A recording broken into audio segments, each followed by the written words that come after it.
Bold, cheeky, flashy, gallus. Dalmellington, the location of a well-kept and visually appealing medieval moat. Nobody talks about it, and nobody thinks about it. Even if you pass it, you'll just see a funny-shaped hill. But that isn't a funny-shaped hill. It's described as a perfectly shaped cone, 60 feet around the bottom, rising up to a boat trench, narrowing until it reaches 60 feet above ground level. There is a chance the area was used as early as Neolithic times. The name Dalmellington translates loosely from the Gaelic meaning place at the mound with a moat. I never knew that, and I would never have known that if it wasn't for the research I was doing. That is fascinating. Thomas Colville the Scot, a name you'll hear a lot over the duration of this show, was likely responsible for the creation of the moat you will see today, as he was the area was under his lordship in the 1200s when the moat was constructed. What is a moat? The moat would have been for the local government to oppose authority and power over their domain. At the base of the moat there was a large open area called a bailey, where secondary buildings for animal storage and the lord's retainers would have been placed within an outer fence.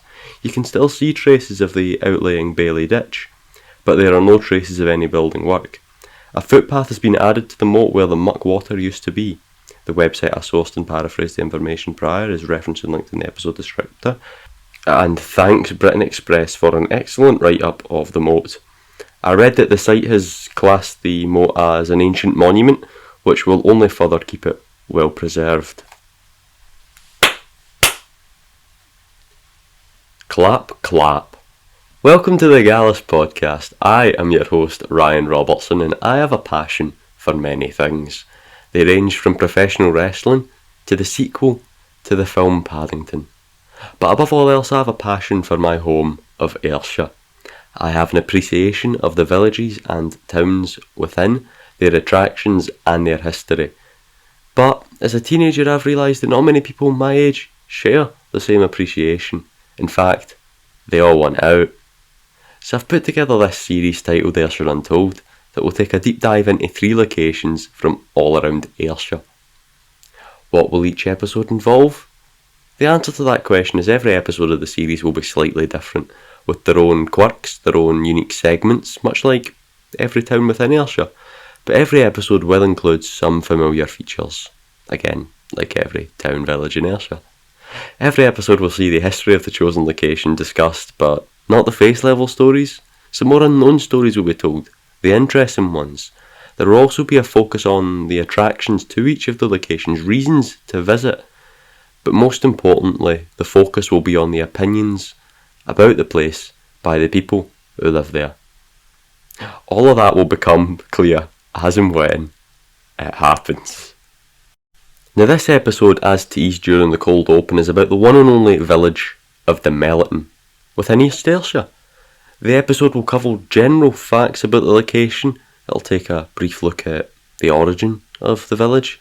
It'll tell some stories about Dalmellington's old golf course, for example, and we will also have an interview with Emma, the lady in charge of Dalmellington's brass band media section, and through that interview I hope we will learn together more about what Dalmellington Brass Band is. To close off, I will go into detail about the time I went to stay in Dalmellington. I'll tell the absolute nightmarish story of a camping trip I had in Loch Doon, and I will also share the stories and thoughts, in fact, of some residents of Dalmellington. With all that being said, sit back, relax, and enjoy whatever on earth is about to happen. Chapter 1: Origins.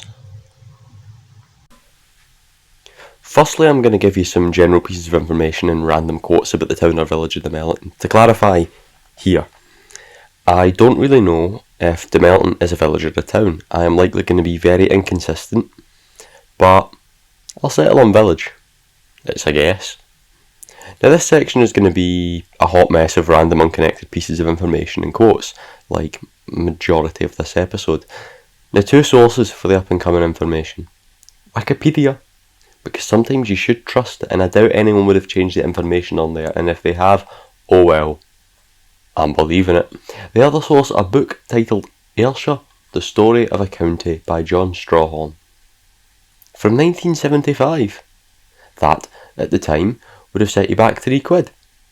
Nowadays, on Amazon, you're looking at 40. I'm just going to be quoting extracts from the book whenever Dalmellington is mentioned, and throughout coming back to and quoting when relevant topics come up.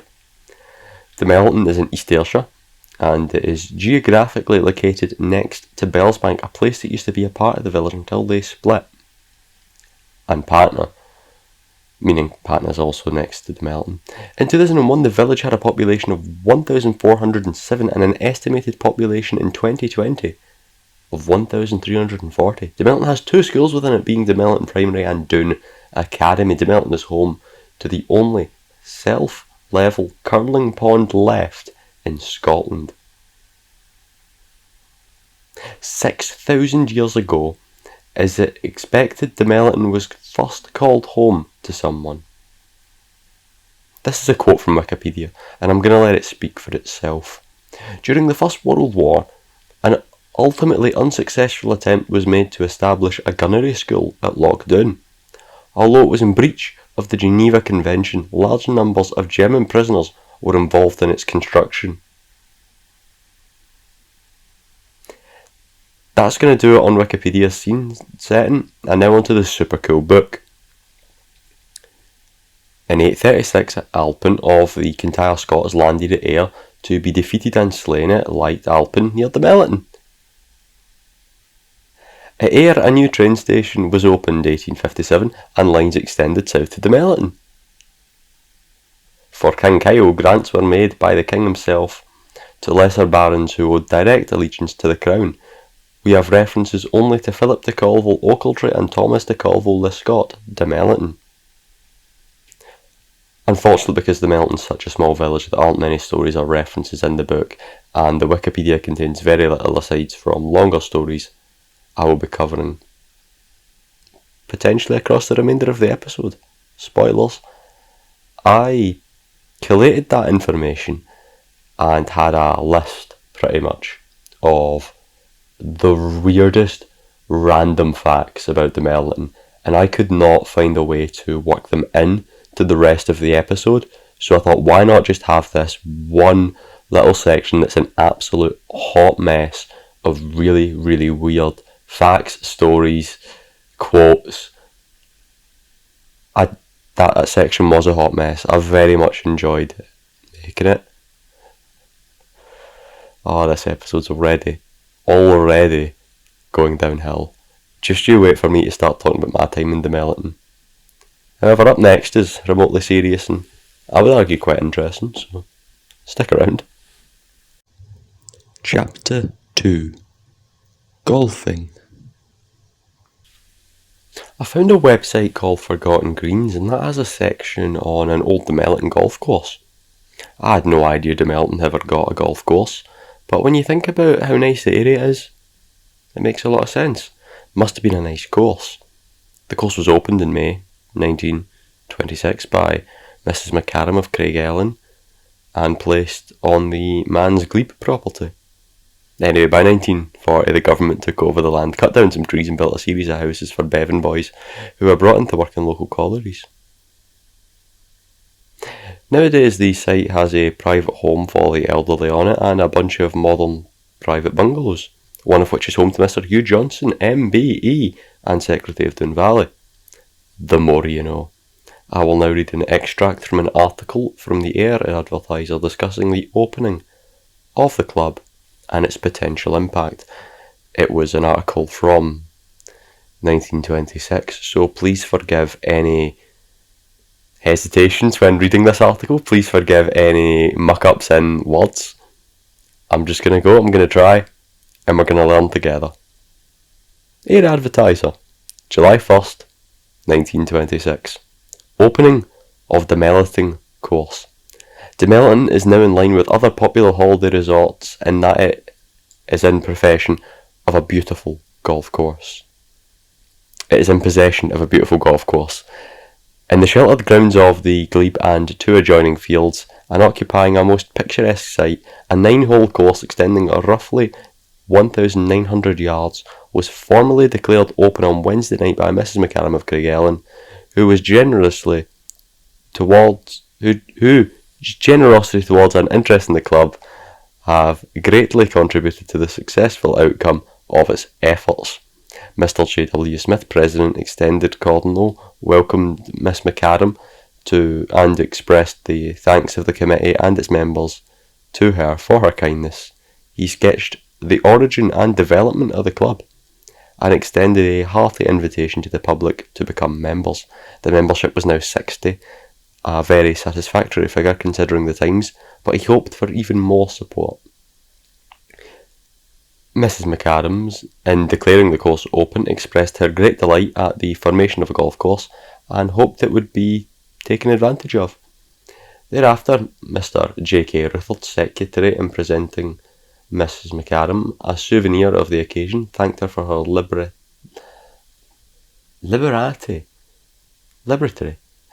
and a gift of a pony moor for the course. A foursome expedition match was then played by Mr. John Wilson, Prestwick St Nicholas, Mr. Foggo, Ayr St Andrews, Mr. Loudon, St Nicholas, and Mr. Hunter, St Nicholas. The large crowd present watching the match was with keen interest. We are sure that visitors to Dalmellington will appreciate this new attraction, for the changes are very moderate. Mr. Houston and Mr. Loudon are planned and lay off the course. I asked my father if he recalled ever hearing of a course up Dalmellington Way, and he hadn't a clue it ever existed. But I suppose, considering it closed in the 40s and was only open for 12 years, that makes sense. He did remember a course in Patna, though. That stuck with him. I, having read that, would now like to give my take on it. I love that. Everything about that, I love. The way it does feel like an old story. The way it feels like... I can't actually express it with words. This is a minor problem. It just has an olden kind of feel to the story. It feels home, it feels warm, it feels like a community coming together and being really happy about an achievement that they made, a milestone they made. And I personally am gutted that course doesn't exist anymore, or that I struggle to find any photos of it. The area surrounding Dalmellington is so nice that having a golf course there was a must. Yeah. Only open for 12 years. Chapter 3. Brass Banding. Dalmellington has had for well over 100 years, a top-notch brass band, and I interviewed Emma, a representative of the band, who is going to tell you all about the band, its history, and I asked her for her own personal thoughts on the village of Dalmellington. Enjoy. What is Dalmellington Brass Band? Dalmellington Band is a brass band that was established in 1864. We're based in Dalmellington and we're a contesting band, which means we competed in several contests all over Scotland, the UK and Europe, and continue to do so throughout the year. We also do several concerts throughout the country as well, which are well known, such as the Two's Company concert alongside the Ayrshire Fiddle Orchestra in Ayr. That takes place every November, and we also offer summer patrons concerts and winter patrons concerts to our supporters. We also have a Dalmellington Junior Band, which is the Dalmellington Brass Academy that offers youngsters the chance to be tutored by senior members of the band, and they're also quite successful. They've got many achievements over the years and many first place titles in Scotland as well. But Dalmellington Band is a place for like-minded people who enjoy music, who enjoy entertaining the public, to meet up twice a week to practice and to become as best as we can be, and to continue to perform and help to contribute to the local community and give back for all the support that we've been given over the years. Can you give us a quick recap of the band's history? So Dalmellington Band is based in the small village of Dalmellington, which is in the southwest of Scotland and is about 60 miles south of Glasgow. It's one of Scotland's oldest brass bands, and we are looking forward to celebrating our 160th anniversary next year. But we've been at the forefront of the movement since our formation in 1864. We've had many notable successes in contests, and we've had our name inscribed on every major competition trophy in Scotland, including 3 Scottish Championship wins. Between contest appearances, we perform at a wide variety of concerts and other events, and we've earned our reputation as one of Scotland's best concert bands. What impact does the brass band have on Dalmellington?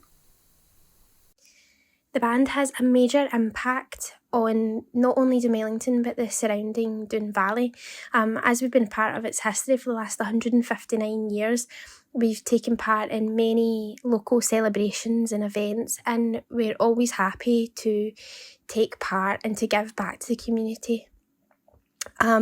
In recent years, actually, we decided to do an event called Dalmellington Band Gives Back, where we put on a concert in the local village and gave all the proceeds to surrounding charities, just to support for all the encouragement and support that we've had over the years. What's your part in the band, and what does it mean to you?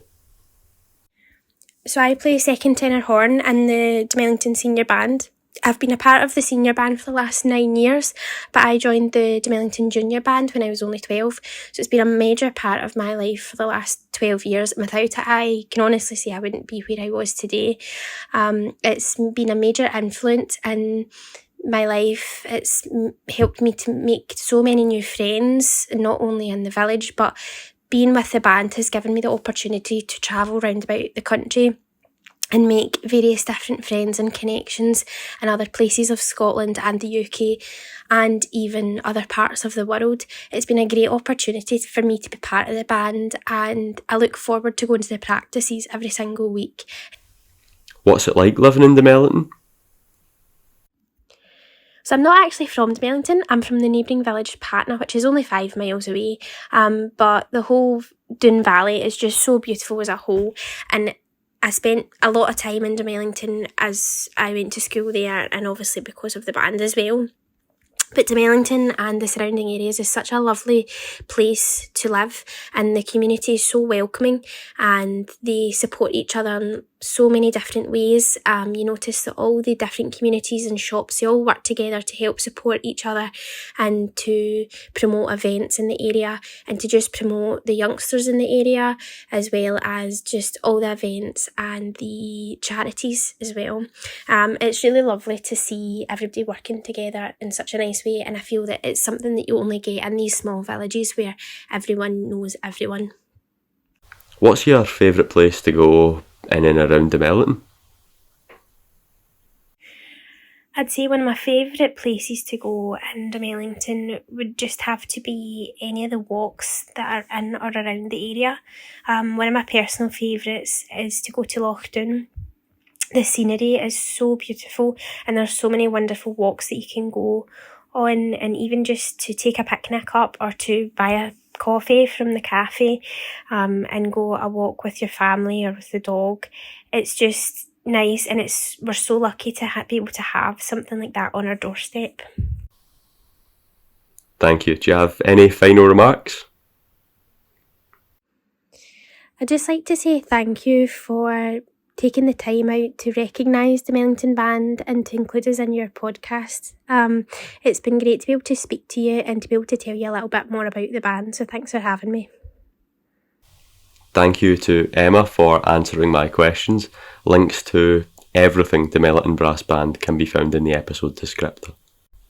I really appreciate Emma for staying in contact and sending in her interview clips. I really struggled to get an interview for Dalmellington, as it is quite a small village. There aren't too many people there that were willing to help me out with this. Well, there was actually a lot of people willing to help me out. It was just hard to arrange something that could work.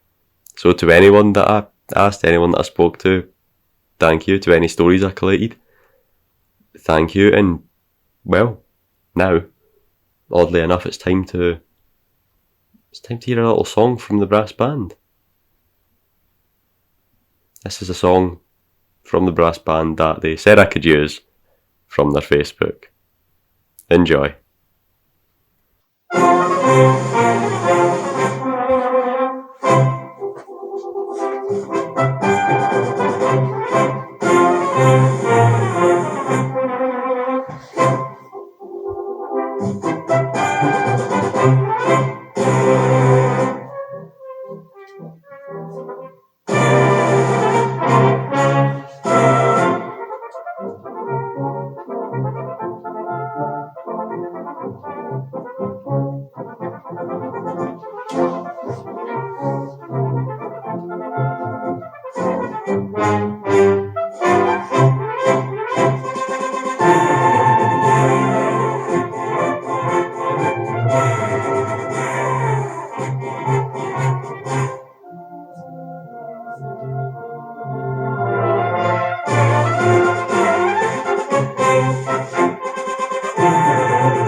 I will just step in here to say that last recording was The President by the Dalmellington Brass Band, recorded from their Spotify. They gave me permission to use their song in this podcast, and that is much appreciated. Chapter 4: The Day Ryan Went to Stay. I've been to Dalmellington a few times, and across the 5 days I've spent there, I have amassed quite the back catalogue of stories. Some bad, some good, some dumb, and some weird. I seem to have had the good, the bad, and the ugly of Dalmellington. Once I address a major elephant present in Dalmellington's room, I'll tell you some of my personal experiences with Dalmellington. I'll tell you now, I love the place. I think it has such a big heart for such a tiny village. It reads on the sign as you enter, a village in the stars. And I never got that. Is it because it's high up? That's boring. I now present some alternative causes for the wording on the sign. A village in the stars, because the village is 1,000,000 miles away. Written in the stars, 1,000,000 miles away. You got the reference, or you didn't. I don't know, it's a very niche route to go. Maybe it's not niche, maybe the youths would get it. I don't know if that song is niche or not. It's niche for the kind of music I listen to. A village in the stars, because you don't exist the village without seeing the stars. You don't exist in the village without seeing the stars. As in, someone punches you in the face. A village in the stars because miners used to always be underground, so therefore never saw a star. A village in the stars because how would you know what a star looked like if you were standing next to it? Lastly, a village in the stars because it's next to Bellsbank. A star. Aside from all the jokes about stars, Dalmellington is great and a true hidden gem of Ayrshire. I'd recommend a day trip to walk around and explore to anyone, whether it's for them. It's not for me to care. The village is a peaceful escape from any busier town or city around.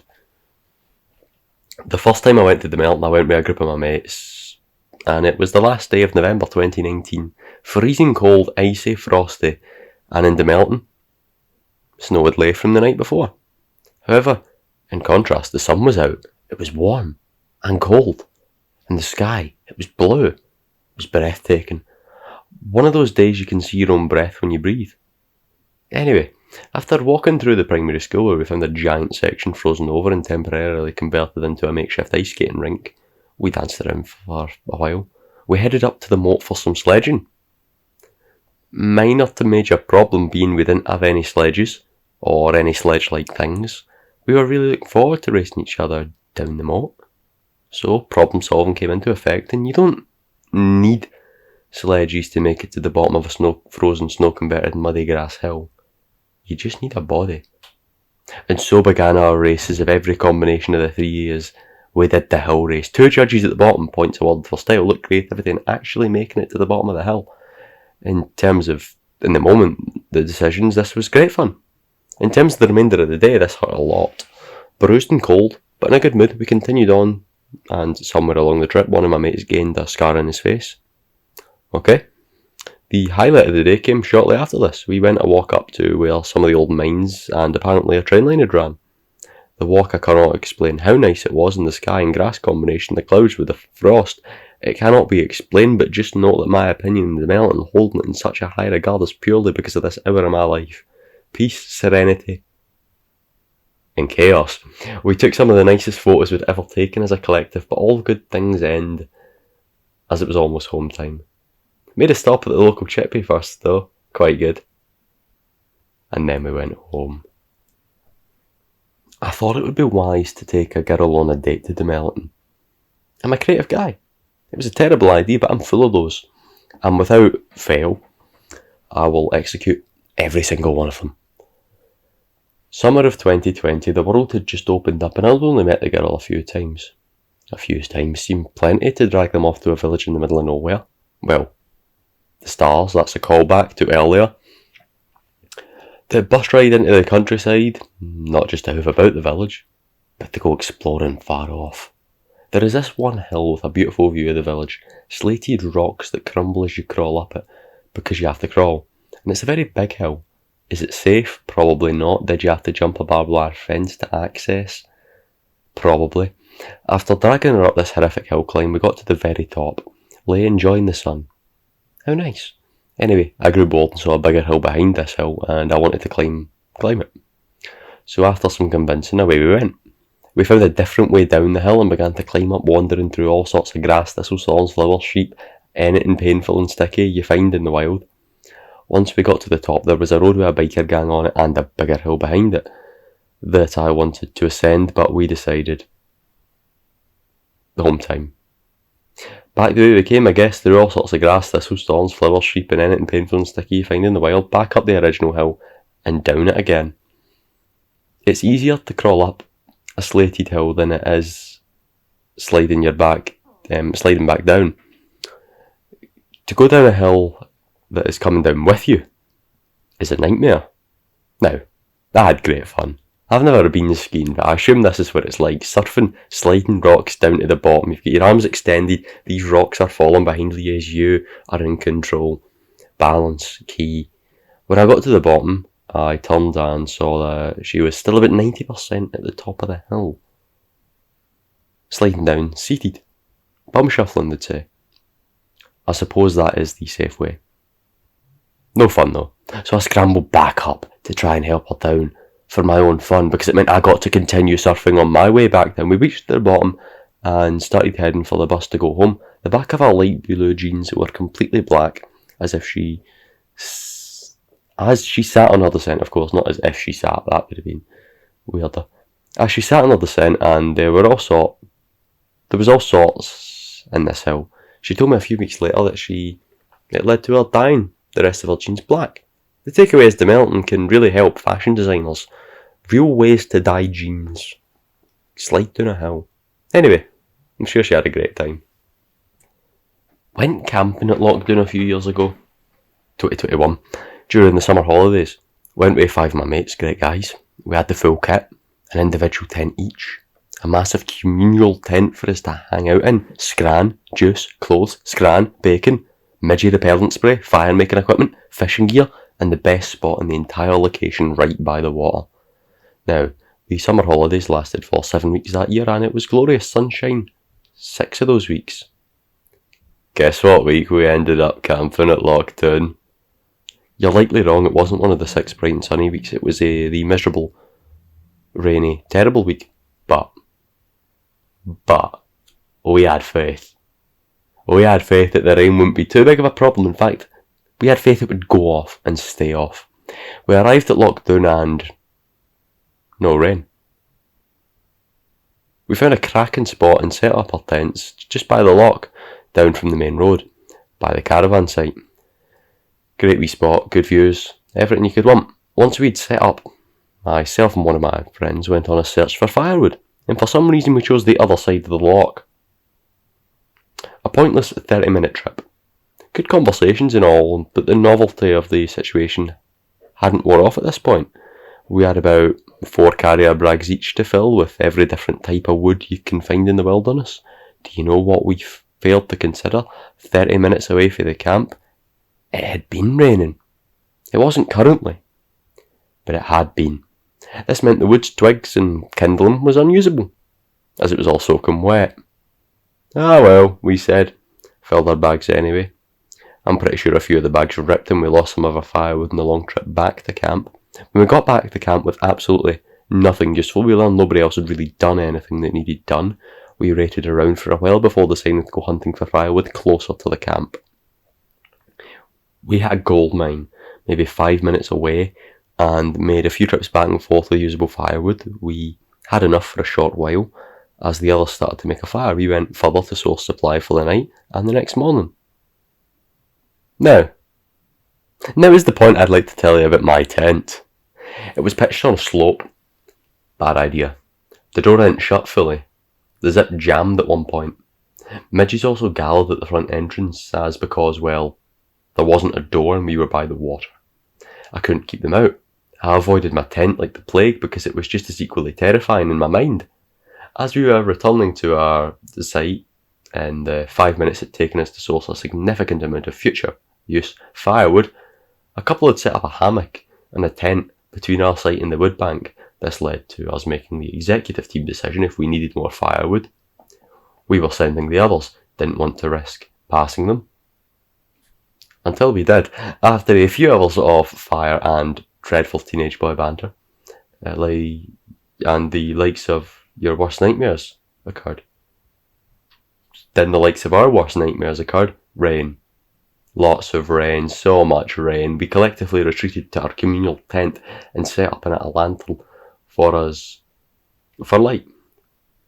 We sourced a deck of cards to use for entertainment purposes, a lovely game of blackjack, a card, pontoon, 21, whatever you want to call it, as we purged all of the scran in the tent. After maybe an hour, the rain went off and it was 10 o'clock.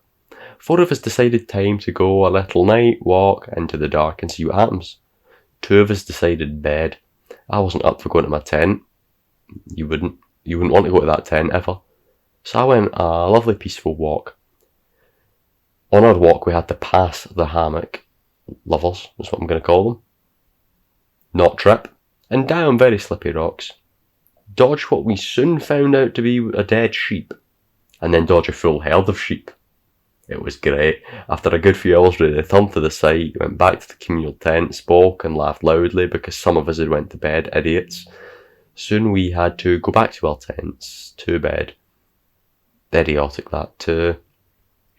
I got into my lovely sleeping bag, killed some midges, gave up after realising it had been endless cycling, not much longer drifted off to sleep. I wish that was the end of my camping story, but it is far from it. My time at Loch Doon still had a whole 9 hours left. As I slept, it rained heavy. It was absolutely chucking it down. And my tent had a door that didn't lock and it was pitched at an angle. Rain just kept flooding in to the bottom half of my tent, enough water for my tent to be titled a lake. I was too busy asleep to notice, of course. What I did notice, however, was a wet, slimy feeling in my left arm. This woke me up, and as you do, I reached down, found this, what I casually assumed was a fish, and threw it away to the bottom of my tent before heading back off to sleep. Dot, dot, dot, until it jumped and flopped about. I then did some logical deduction and thought, there is no chance that that's a fish. So I found my torch, and I shone it down to the bottom of my tent. Oh, it's a frog. I'm no scared of frogs. I'm goddamn terrified of them. I was very quickly flicked out of the tent by my hat, my lovely little Adidas hat, and I went back to sleep. That's a lie. I lay awake with a blue liquid in my tent beside me, and apparently some frogs have blue blood. That's nice, isn't it? I couldn't return to sleep for the midges. The sound of the rain and the noise of the sheep outside, despite them being very, very far away, proximity and being in a tiny tent where the bottom half is flooded and you can't use it, which means your knees are in your chest and you're curled up in the fetal position, you didn't really know that the sheep were that far away. It reached 4 AM and I decided to tap out. I couldn't continue, I was wet, everything in my faulty tent was wet, any change of clothes, wet, and I was entering a panic attack. Luckily the rain went off at this point and I decided, time to go out and be the main character. I grabbed some shortbread, apple juice in my chair, went a walk to the highest point I could find, watched the sunrise over the hills in Loch. That was really nice. I returned to camp, packed my things up, left for home. I'd recommend Loch Doon for anyone for a camping trip. I had so much fun, and the sense of sarcasm cannot wait until I redeem that attempt. I also would love to redeem my camping trip. I just want to go on a camping trip that goes right. Is that possible? I think these stories really show why I love Dalmellington and why you should go. The potential for memories, so bizarre, seems a regular occurrence in the village. I cannot wait to visit next. Chapter 5. Survey. I sent out a survey monkey over the internet to a wide range of people from Dalmellington, asking them a series of questions. I have collated some of the interesting and surprising statistics along with some of my favourite responses from the local people. I had a total of 10 responses to my survey, which is still something, quite a lot for a small village. Let's see what they had to say. 50% of people who took my survey have lived in Dalmellington for their full life. 10% stayed just during their childhood, and the remaining 40% gave specific answers ranging from 26 years through to 63 years. 7 out of 10 claimed to enjoy living or having lived in Dalmellington, with 1 unsure and 2 disliking their time. This doesn't surprise me, as Dalmellington strikes me as a very homely place that those who live there truly appreciate. The survey seems to think I'm right. The exact same set of statistics are on display for the next question. 7 out of 10 would recommend Dalmellington as a home. 2 wouldn't and 1 wasn't sure. This also doesn't surprise me, and I think you can safely assume it's the same people voting for the same things each time. I asked the question, what's your favourite thing about Dalmellington? And these are the answers I received. The community spirit, nice people, space and freedom to roam the surrounding hills and woods, Cherry's Chinese, the people, and the scenery, the people, the exit, and the road out. I love that I got the same joke twice. Again, wonder if they're the same 2 that disliked Dalmellington earlier on in the survey. I haven't checked because I can't actually do that. Yeah, it's the 2 that disliked Dalmellington. No surprise. That's my favourite thing about the survey and researching locals' opinions, the fact that no opinion is the same and they all have their reasons for being. I asked the same crowd of 10 for their least favourite thing about Dalmellington. In fact, I actually used the word worst. These are the answers I got. Empty shops and deprivation. The state of the streets currently. Peggy's pub. Nothing. The place being neglected. The bus stop. Litter. The entrance. And the road in. I personally love Dalmellington's patter. That would be my favourite thing about Dalmellington. Aye, they're funny people. Really funny. The last section of my survey I left open for people responding to share some stories, and I didn't get many, but I'll now read you the ones that I got. Jessie Clark left a lovely memory. She said she used to love going to Loch Doon and having a picnic featuring jam pieces and a cremola foam drink. I haven't got the faintest idea what a cremola foam drink is. I do know what a jam piece is, and the idea of having a jam piece at Loch Doon is... I like that idea. Maybe I'm going to steal it. Someone else simply put Astro Fridays. I question not what that is, nor will I ask for any further details. On the man that kicked his cat to death. Dalmellington's a very small town, so I'll take all the interaction that I got, and I thank everyone who took the time to read, fill out, message me privately, interact with my survey in any way. Thanks guys, you made that weird thing happen. Chapter 6. Dalmellington. East Ayrshire as a whole has a unique feel to it. Both south and north touch the coast and have beaches, whereas east, despite being less than 20 miles from either, feels so different, like you're in a whole new world. I love it. I love the peace, the history, the people, the surrounding walks at Loch Doon, or up in the hills, and the memories, whether my own or those from the village itself. It's a place frozen in its own time bubble, and in my opinion, it perfectly personifies East Ayrshire, and I 100% would recommend you pay a visit to Dalmellington and experience it for yourself. That brings me to the end of this episode, the first of a 3-part series on Ayrshire. Be sure to tune into the next episode where we look at a location from North Ayrshire. But where? Until then, thank you very much for listening. I have been Ryan Robertson. You will find every source of information linked and referenced in the episode descriptor below, along with a link to the survey results and links to the Dalmellington Brass Band's socials and website. Many thanks to Emma for getting involved. You will also find my link tree, which you can use to follow me on my socials and check out my work for Rockpool Podcast. Appreciated. Bye.